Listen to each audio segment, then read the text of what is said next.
Hello friends, welcome to your own channel Eduzone grammar. Friends, जब हम किसी चीज़ को देखते हैं, जैसे अगर हम किसी टेबल को देखते हैं, देखिए ये पिक्चर क्या है। ये एक टेबल की पिक्चर है। जब हम किसी टेबल को देखते हैं तो टेबल का बेस क्या होता है और किस चीज़ पर यह टेबल खड़ा हुआ होता है। इसके जो 4 लेग्स होते हैं वो इसके लिए बहुत इम्पॉर्टेंट होते हैं, इसे टेबल बनाने के लिए। अगर ये 4 लेग्स ना हो तो ये टेबल भी नहीं कहलाएगा। इसी तरह किसी भी चीज़ के लिए एक बहुत ही इम्पॉर्टेंट चीज़ उसका बेस होता है। जैसे अगर हम कोई वॉल उठाते हैं, कोई दीवार उठाते हैं, तो उसका जो फाउंडेशन होता है वो सबसे ज़्यादा इम्पॉर्टेंट होता है। अगर फाउंडेशन ना हो तो वो वॉल भी नहीं खड़े रह सकती, वो भी गिर जाएगी। तो उसी तरह इंग्लिश का जो फाउंडेशन है वो है पार्ट्स ऑफ स्पीच, यानी पार्ट्स ऑफ स्पीच के ऊपर ही हमारी पूरी इंग्लिश डिपेंड करती है और पूरी इंग्लिश हमारी पार्ट्स ऑफ स्पीच से ही बनती है। तो अब हम देखेंगे कि पार्ट्स ऑफ स्पीच क्या होते हैं और कितने होते हैं। पार्ट्स ऑफ स्पीच 8 होते हैं और ये कौन कौन से होते हैं और हम इसे किस ट्रिक के ज़रिए किस तरह याद कर सकते हैं, आज हम इस वीडियो में वो चीज़ सीखने वाले हैं। तो चलिए, पहला है noun, pronoun, adjective, adverb, preposition, conjunction and interjection. इस तरह 8 पार्ट्स ऑफ स्पीच है। अब आप लोगों को लग रहा होगा कि 8 पार्ट्स ऑफ स्पीच सबसे पहले तो कितने हैं ये याद रखना ही मुश्किल है कि 8 है कि 5 है, और फिर उसके बाद इनके नेम्स याद रखना ये डिफ़िकल्ट हो सकता है बिगिनर्स के लिए।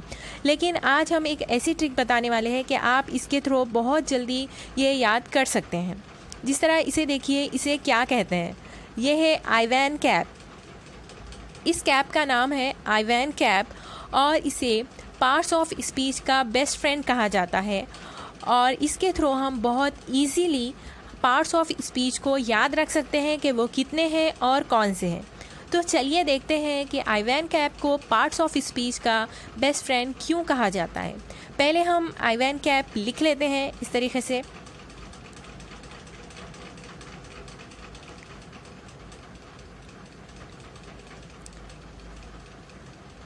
अब हम देखेंगे I for interjection, V for verb, A for adjective, N for noun, C for conjunction, A for adverb, P for pronoun and P for preposition. ये एक बहुत ही इम्पॉर्टेंट ट्रिक है और इस ट्रिक के ज़रिए हम 8 पार्ट्स ऑफ स्पीच बहुत इजीली याद कर सकते हैं। I for interjection, V for verb, A for adverb, N for noun, C for conjunction, A for adverb, P for pronoun and P for preposition. तो चलिए अब हम बढ़ते हैं आगे और देखते हैं इसके बाद क्या सीख सकते हैं हम। इसमें सबसे पहला हम देखेंगे नाउन।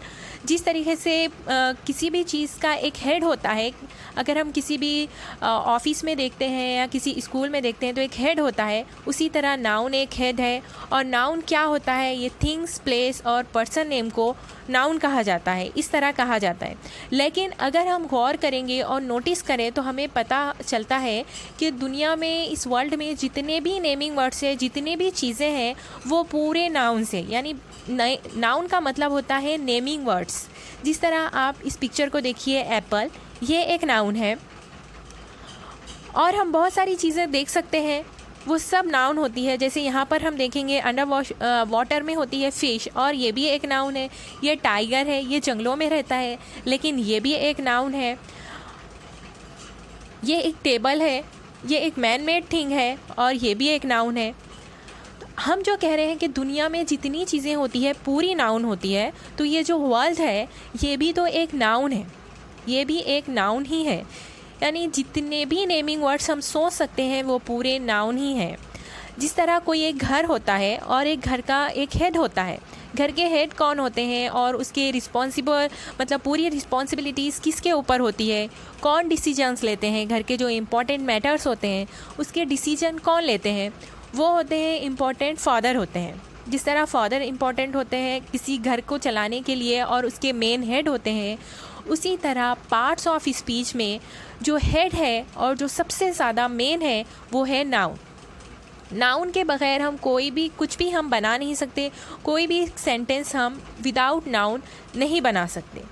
अगर हम कोई ट्री को देखें तो हमें उसमें बहुत सारे ब्रांचेस नज़र आते हैं। इसी तरह नाउन के भी कई ब्रांचेस हैं, यानी नाउन के टाइप्स। नाउन के बहुत सारे टाइप्स हैं, जिसमें से आज हम इस वीडियो में नाउन का एक फर्स्ट टाइप देखने जा रहे हैं और ये एक बहुत इजी है। पार्ट्स ऑफ स्पीच के हमें नाउन के जो पहला टाइप हमें देखना है, उसके लिए हम देखेंगे हमारे पास पहली पिक्चर है राइस की। ये एक राइस की पिक्चर है। हमारे पास सेकेंड पिक्चर है बनानास है। एंड थर्ड पिक्चर हमारे पास है अ ग्लास ऑफ वाटर।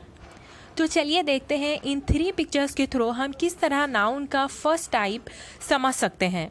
तो सबसे पहले आप देखिए कि इन 3 पिक्चर्स में आपको क्या डिफरेंस नज़र आ रहा है। एक है राइस, दूसरा है बनानास एंड थर्ड है अ ग्लास ऑफ वाटर। सबसे पहली चीज़ तो ये है कि बनानास जो है, मैं आपको एक्सप्लेन करती हूँ कि इसमें डिफरेंस क्या है।